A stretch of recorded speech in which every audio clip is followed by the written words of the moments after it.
algebra, which Paper. paper stuff's overrated. Afternoon, everybody. Does anyone have a recording device on the table?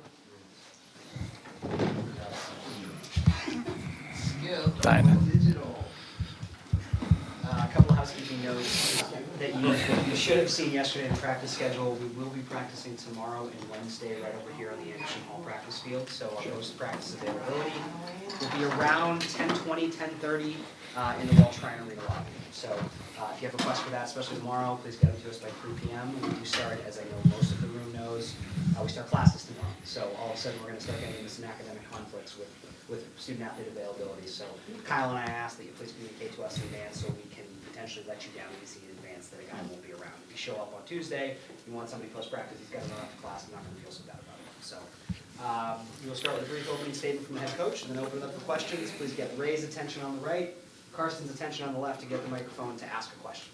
All right, thanks, Paul. Good morning, everybody. Let's rewind back to the game. Garrett Dickerson was our offensive player of the week. I thought G played outstanding. Was really physical at the point of attack, blocked probably as well as he has, and then obviously getting his first career touchdown was outstanding. Big playmaker was Austin Carr. I believe, if the stat is right, the leading receiver by yardage in the Big Ten and receptions. Spectacular. So great game by him. And it was open about 5 more times with opportunities for big plays. Trey Williams was our defensive player of the week. Trey was targeted 11 times on Saturday, and he won 10 of those 11 plays. He had a bunch of tackles. I think he had 4 third-down stops. Not too shabby for a guy's first start. As I reminded him today, he'll continue to be targeted, so get used to it. And then Xavier Washington was our big playmaker on defense. I thought X was active. Maybe his best career game that he's had. From a special team standpoint, Flynn Nagel, it's great to see a young man be aggressive catching the ball. It's what we coach, and to see that happening is exciting. I thought we were a couple blocks away from some big plays, and I thought Flynn played well not only in special teams but also at wide receiver. Cole Johnson was our offensive practice player of the week, Cam K-Rowe, D, and then Chad Hanaka on special teams. So pretty good to see those guys play that way. Honorary captain for this weekend is the Walker family. It's going to be just terrific to have Tammy and as many of the family members with us as we can this weekend. Coach Walk is going to go into the Northwestern Hall of Fame this weekend, so it'll be a great celebration on Friday. Not only Coach Walk, but also our other Hall of Fame members, and look forward to having Tammy and the family with us. It's also Coach to Cure MD weekend.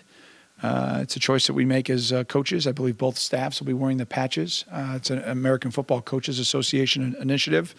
This is our 9th year doing it nationwide, and it's to help raise funds and awareness for Duchenne muscular dystrophy that obviously impacts young men. And we're working our butts off to hopefully raise awareness and raise some funding for that great cause nationally. And then we reached out to Nebraska, and with consultation with them, our guys and our staff will wear a sticker, the same sticker that Nebraska's wearing to honor Sam Foltz and his family. Obviously a terrible tragedy that happened over the summer, and our thoughts and prayers are continue to be with Sam's family. And, just really impressed to see how the Nebraska family has worked through a challenging time and banded together. So it's with a heavy heart that we'll honor him. We've unfortunately had to do this in the past when we played against A&M, and the young man lost his life before the game too. So very sad, very tragic, and our thoughts and prayers are with the Foltz family and also the Nebraska family. Popping on the tape, watching Nebraska, Mike's team is outstanding. He's done a terrific job. You can tell it's year 2.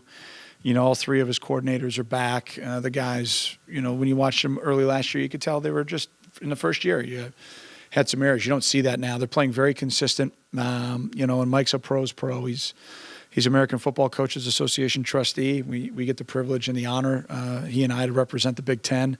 I've known Mike for a number of years. He's as well respected of a coach that there is in the country, and the success that he's had at all levels speaks for itself. And this is an outstanding Nebraska team in all 3 phases. I know we're going to have our hands full. We put together a great week of prep last week, and that'll be our challenge with school starting this week, to make sure that we continue to focus on what it takes to be prepared physically and mentally. And I expect that the guys will. So with that, how about some questions, please? On that, got a couple for you. How is Austin able to get open as well as often as he does? Is it technique or experience, or what are some of the keys? Well, I think a number of things. First of all, schematically, I think, I thought we had a pretty good plan. Like I said, we missed him 5 or 6 times that I think really would have broke that game open. And we missed him in some other games too. So, I think he's just running really good routes. I think he's technically very sound. I think he's catching the ball at a pretty high percentage. I think there's maybe 2 drops that he's had throughout the course of the year. So I think he's playing at a pretty efficient, pretty consistent level.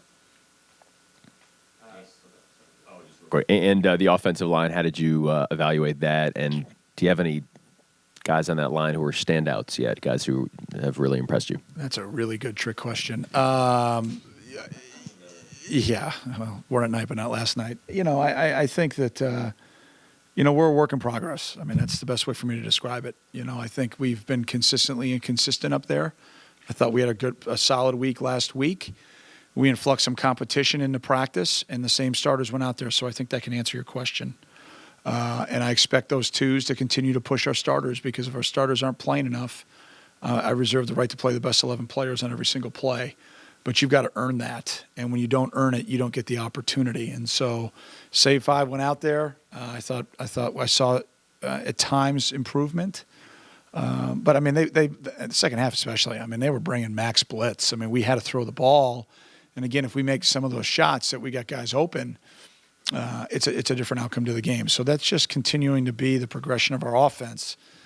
We've got to make those plays if we want to become, an offense that scores a lot of points. When you leave those opportunities out there, it makes it real hard. And we were across the 50, I think, 8 times out of 13 drives. We're only in the red zone 1 time. So we're moving the ball. The plan's working. We're just not finishing drives. And obviously that starts with us as coaches. But the guys got to finish.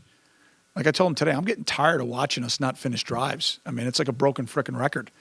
So man up and finish a drive. And hopefully we'll start to see that. But we've got to continue to get that next group ready, because if guys aren't playing well, we've got to make changes. So, Coach, Flynn had 5 punt returns Saturday. Looking at the stats, I think that's the most you've had in a game since at least 2008. So pretty big action from him. Was that just something about Duke's punt coverage, or does he have sort of a green light to take those back? Well, our guys always have a green light. I mean, whether or not they choose to do it, I can't jump in their head and say, catch it and run. I mean, you ever done that before? Okay. Well, it's pretty scary to have your eyes up like this and 11 dudes coming down, breathing down your neck. And I'm never going to fault a guy. I've never done it either.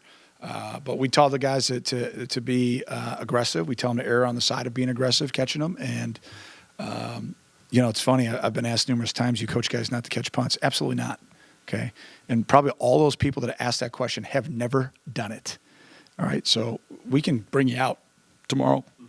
We work punt return. I can shoot the jugs at you, and I'll let the punt team come down. And it's pretty scary stuff. So that's what I was going back to with Flynn. I think he's confident back there. I thought Matthew was confident back there.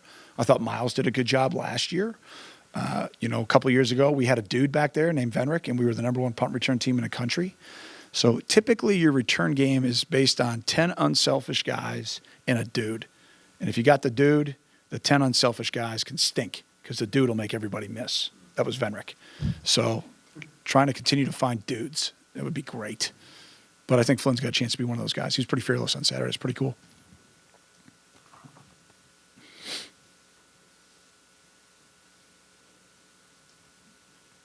You expect to see more crowding of the line of scrimmage as you go on until we can prove that we can score more points and make more plays? It's been a theme for 3 weeks. So why would I expect the song to change? We got to make it pay. I mean, again, I don't know. I hope people blitz us. We got to be able to run option. And if we run option and we block at the point of attack on Saturday, we got huge plays. But we block terribly outside. And we're 1 guy away from making big plays. Then we throw the ball, and we got great matchups, and we overthrow, I think, 3 or 4 balls.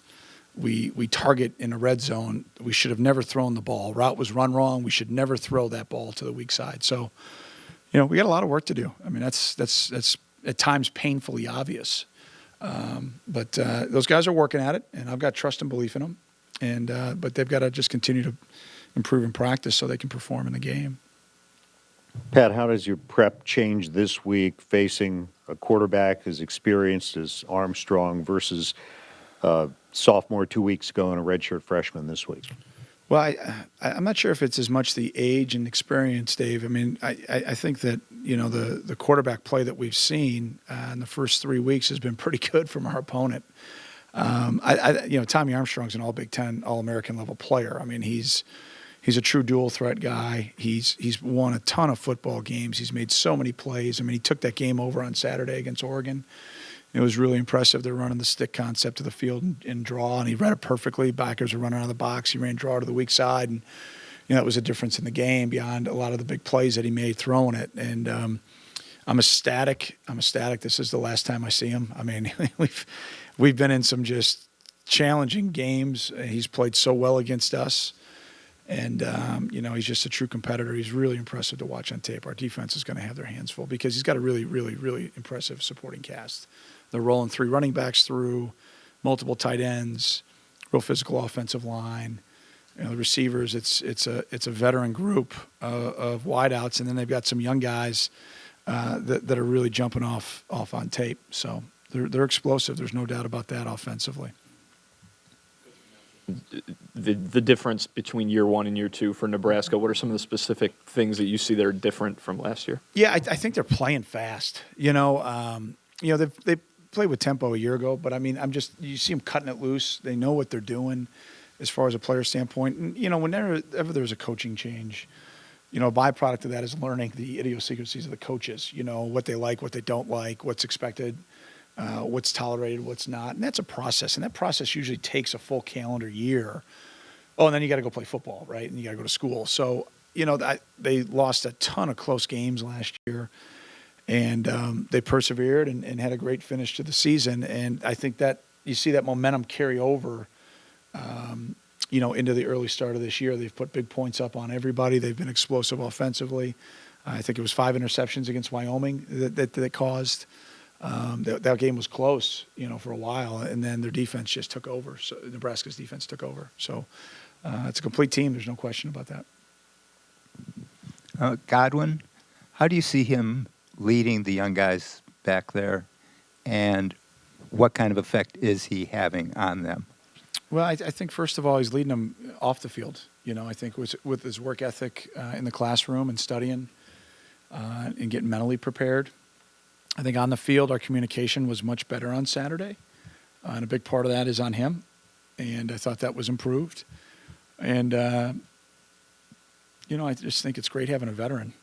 He is the only one right now, but it's great to have at least one. And I think he's really stepping up, and he's doing an absolutely outstanding job. He's a terrific young man. I mean, you guys saw him up here post-game. I mean, he's not shy on personality now. I mean, he is an awesome guy who's made so many plays for us. He's a great teammate. I've really been impressed with what he's had to add to his plate and how he's handled it. And I think not only is that going to pay dividends for him now and for us here, but obviously also for him. He's going to play for he's a pro. He's going to play for a long, long time. Yeah. Yeah. I mean, I think, even like when you get coached by different guys, I think they're a part of who you are, right? I mean, same thing with your teammates. I think, when you have older teammates like we've had in the secondary with Ibrahim and with Travion, those are 2 strong alpha male guys, that were able to make a lot of things happen for us because of their football IQ and their football intelligence. And, a little bit from Godwin's standpoint early in his career, he can kind of sit back and let those guys go. I mean, that was kind of a good deal for him. And he knew going into this offseason it was going to really be on him and Kyle. And now Kyle's, obviously, out for a little while. So hopefully, he'll just continue to grow in that role and continue to play fast and not overthink things. Over the past couple of seasons, you guys have had like a very focused ground and pound attack with Justin Jackson. He had, I think, the 3rd most carries in the nation last year. But so far this season, we've seen a bit of more of like an air attack with Clayton. I believe he's had 80 attempts over his past 2 games. Is that something we can expect to see moving forward, or is it just you have more confidence in him? Well, I think it's a byproduct of what we're seeing, right? I mean, we've seen now just about 9 to 10 guys in the box, depending on the formation. 8 guys when we spread it out. And we've got to be able to get people off of us to be able to have consistency running the ball. And so it's probably more a byproduct of that. But, yeah, I've got great confidence. I've got the leading receiver in the Big Ten. I've got great confidence. I mean, that's a great quote right there. on television this weekend, it seemed like the student section was really alive. Could you feel the difference, and how important is that heading into the Big Ten season? Yeah, no doubt. I mean, it was awesome. I said it after the game, and I was talking to the Leadership Council today, and, it's a positive and it's a negative being on the quarter system. The positive is we don't start school till tomorrow. The negative is that our great student body isn't here until week 3. But there's no doubt there was a completely different atmosphere when we walked in the building for pregame warm-up, completely different atmosphere throughout the entire game. And, I'm assuming they'll be ready to rock on Saturday night. So, it's what college football is all about, man. Tailgate, party, and cheer your rear end off. If you're not, you're wasting your time.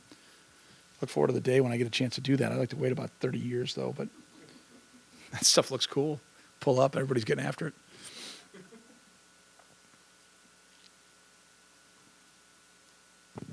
Does the team like night games, you think? Yeah, it's a good question. I don't care.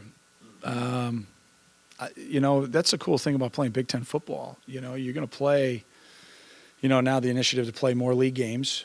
So we're going to have more primetime slots. And then the fact that, BTN and all the great opportunities we have with that network. Like I told the guys today, I don't care who we play, when we play, where we play, what surface we play on, what the weather's like. It doesn't matter. We've got to play better. We've got to coach them better. And overall, as a program, we've got to keep improving. And so, I don't know. I when I was a player, just get me there on time. Let's go play. So I like it, though. I like, especially at home. If I could play night games at home, that would be cool. And never play a night game on the road, that would be great. I mean, think about what Duke had to do last week. They got home at 4 a.m. That's a tough deal. That's a really tough deal. So we'll see a way if we can get that done. Stay at home. What's the personality of Nebraska's defense and any guys, your uniform numbers? They're physical up front. I mean, it's a relatively new starting group. Really impressed with Ross. I was impressed with him last year, 88. I mean, he's got a high motor. He's real physical. Their linebackers are really athletic. It seems like Banderas has been there forever. Young played last year as a freshman. Newbie played a bunch last year. They're bringing Ross Ivy in nickel situations. They've played more of depending on your personnel, they'll play a 4-2-5 structure or 4-3 based on personnel. Secondary jumps off the tape. I mean, Gary's been there. Again, another veteran guy. This is a veteran group. You got junior, senior, a junior, and a sophomore. I mean, it's a veteran group. They had great success under the previous staff on defense.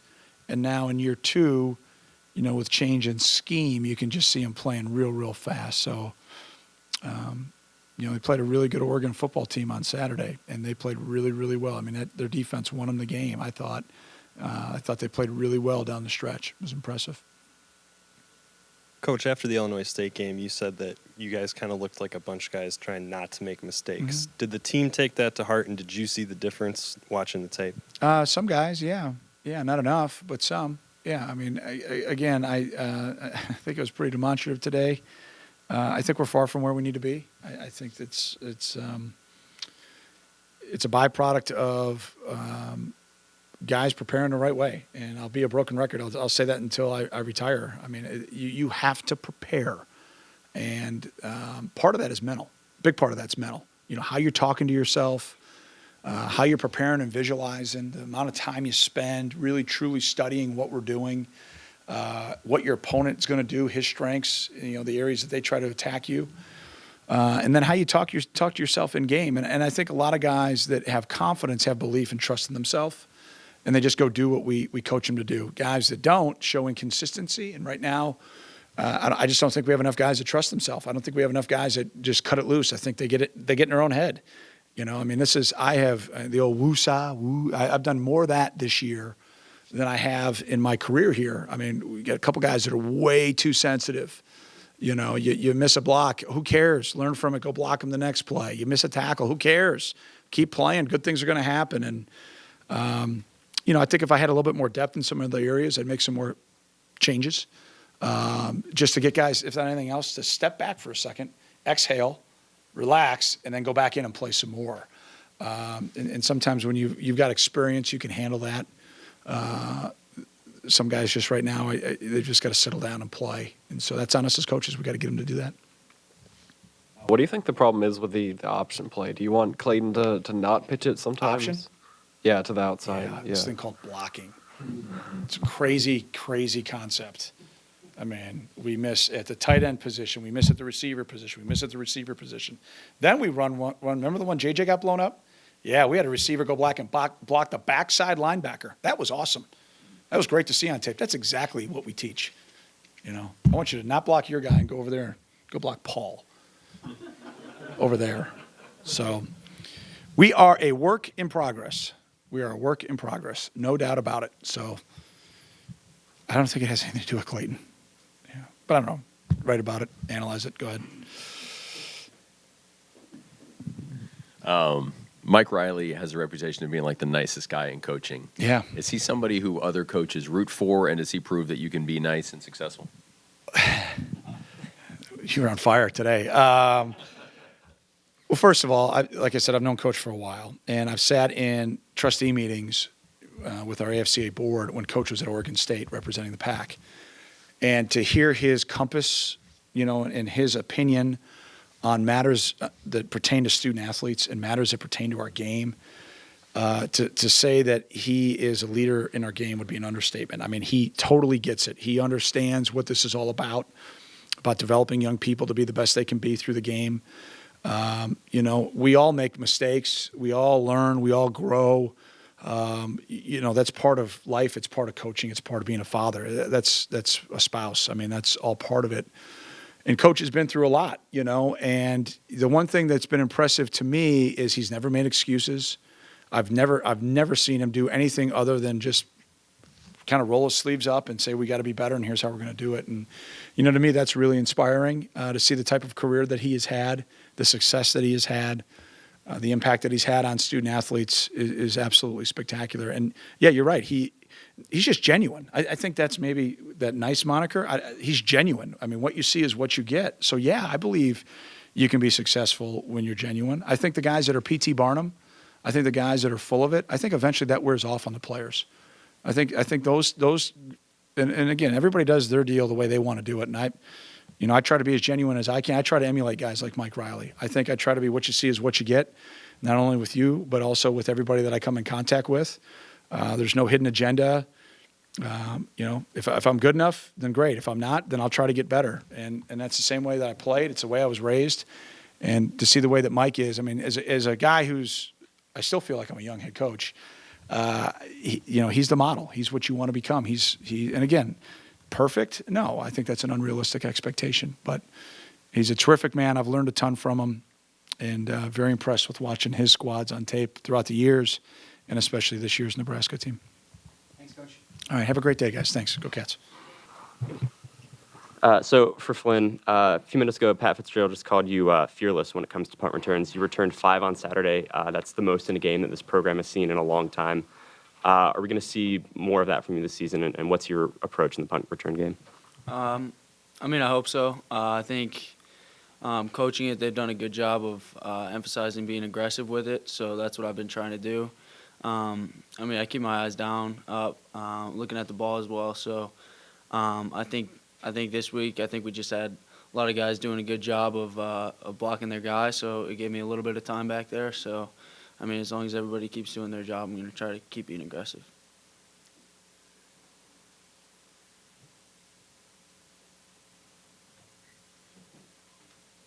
For both guys, I'm doing something on Austin.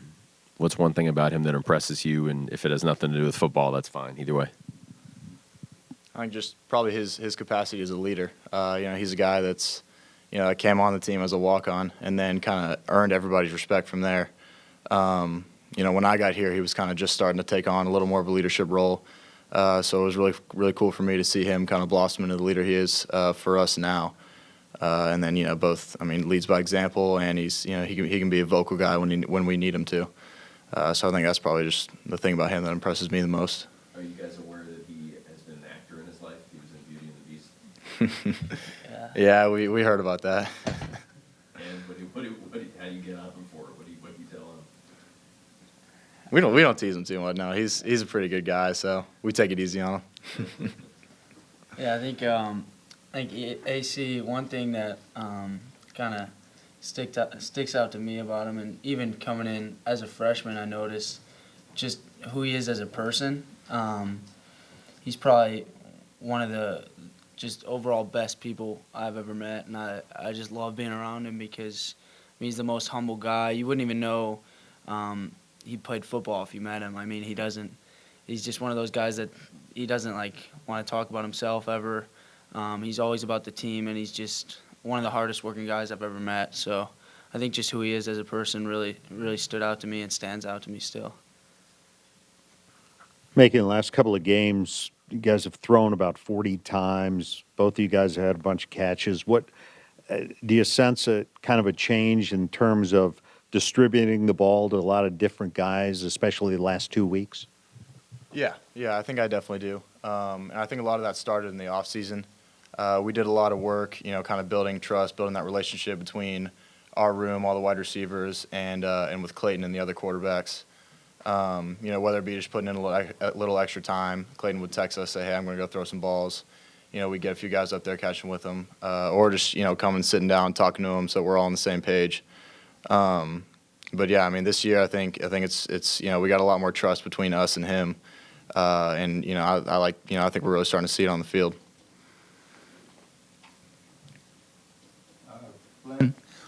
Another thing Pat said was that special team success is built on 10 unselfish guys and a dude.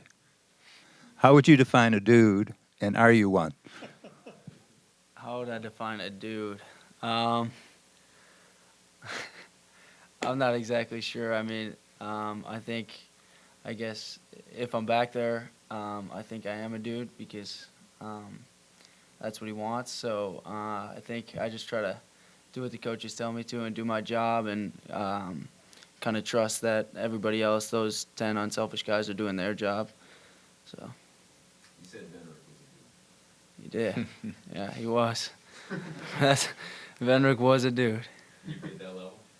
What's that? You be at that level? I hope so. I mean, Venrick was unbelievable. I watched a little bit of film on him, and he was an unbelievable return man. And I mean, I hope I can, but only time will tell. Breakout year for you. What has changed for you personally? For me, I'd like to think that not much has changed. I'm still putting in just as much work as I have been in the off season and or every year. I kind of getting my shots this year, getting a little more opportunities, and I'm just trying to make the most of every single one. You guys, Fitz said that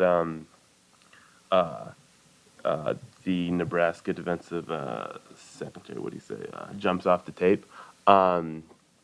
What are you guys expecting, and how are you preparing for that? I think we're going to dive more into that a little later on today and then later on this week. But I've watched a little bit of film on them, and they're pretty aggressive. Their corners play well. They're good cover guys. So I think this is going to be a huge week for us and a big test for our wideouts. But I'm really looking forward to the opportunity. Mm-hmm. Yeah, no, absolutely. I think this is always a big game for us, always fun. Just looking forward for the matchup.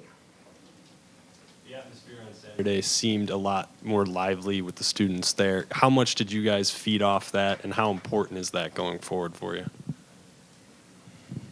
I think we did. It did make a huge difference.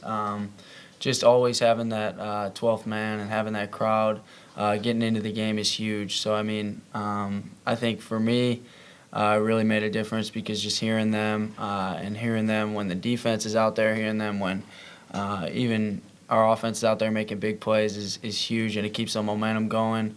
It just makes a huge impact on the game overall. For both of you guys, it's kind of a related question. Coach Fitz said he doesn't care when you guys play, where you guys play, what surface, but in the locker room, do you guys enjoy playing night games? Is there a mindset, obviously, a different change or a different excitement, kind of similar to high school with back-to-back night games these next 2 weeks? Yeah, I think it is. You know, it's a little bit of a different atmosphere than coming over from the hotel and playing almost right away. 11 a.m. games, 11 a.m. kickoffs. So yeah, it's fun. You know, we can get excited for a night game and everything, but we try to take the same approach to every game. Our next game that week is always the most important to us. We're always just looking forward to that one the most.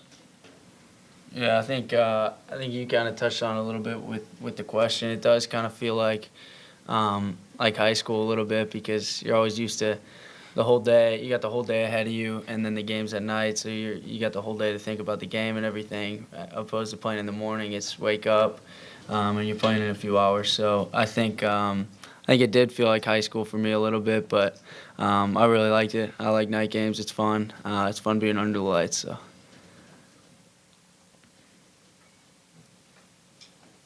What is the origin of the name Macon? Why'd your parents choose that one? So Macon is actually my mom's maiden name, and she is one of 6 girls. So I had to figure out some way to keep it going. Do you like it? I do, yeah. Need anything? Not that I know of, no. Yeah. Any further questions? All right, thank you. Thank you, gentlemen. Thank you. Maybe both of you can talk about defending a guy like Tommy Armstrong and having to, he can keep plays going, and how much pressure that puts on the defensive secondary. Yeah, so it's definitely going to be a challenge playing against a quarterback that can get out of the pocket and extend plays, and that has such a cannon for an arm. So we just have to be disciplined in the secondary, play the deep ball well, and stay close to our men in the passing game. Right, like Jared said, we got to be really disciplined with his scrambling ability. When he scrambles, he's really looking to throw, so we really got to stay disciplined. In the secondary, we're pass first, so we got to make sure we're staying on our guy, locking on our man, and making sure we're doing our job.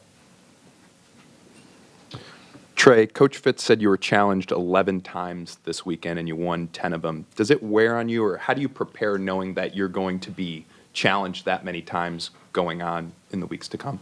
I mean, coming into the game, I already knew I was going to be challenged just because it was my first start. I mean, the other guys were telling us, like, they're going to come after you. And, I mean that's what you've always been preparing for. You know that they're going to come after the young guy. And, I mean, that's the opportunity I wanted to really be able to shine in. I wanted to, anytime they were going to come after me, I wanted to make sure I tried to make a play or do whatever I could to help make a difference in the game. Trey, who were some of your favorite cornerbacks, either in college or the NFL? And Jared, if you could talk about Trey's effort in week 1. I'm sorry, against Duke, rather. Probably my favorite corner of all time, probably Deion Sanders. Just I mean, he's all the swag he got, prime time. Watching him was real cool. Probably currently, I'd say Richard Sherman. It's the way he carried himself out there. He got that same swag, same that DB mentality. Like, I'm the best out there. No one's gonna mess with me and stuff. So that's what I like. Yeah, but talking about Trey, this past Saturday, I couldn't have been more happy and more proud to work with him out there on the corner. It's always a plus when you have a young guy on the corner that prepares like he's been the starter the whole time. So, when you have a corner out there that's able to make the calls before you even give him a coverage, it's always a plus. So, yeah, I was real proud of him, and it was great.